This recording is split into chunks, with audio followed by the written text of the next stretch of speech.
সরকার পরিবর্তন হওয়ার পর কিছু কিছু মিম দেখে এত হাসি পাচ্ছে যে হাসি থামাতে পারছি না।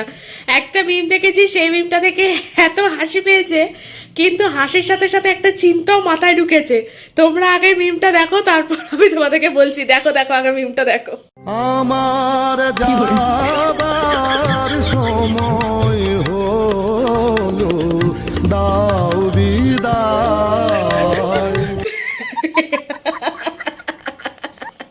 আরে বাবা, এই মিমটা দেখতে দেখতে আমি কিন্তু টেনশনে পড়ে গেছি। একদিকে ভিডিওটা দেখা যাচ্ছে যে একটা চটি ভেসে যাচ্ছে, আর একটা চটি কই গেল?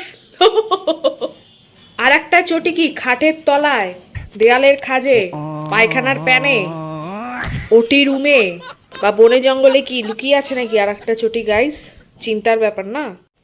এই চটিটা কি তাহলে আমাদের মাথায় খাড়ার ঘা হিসাবে ঝুলছে নাকি?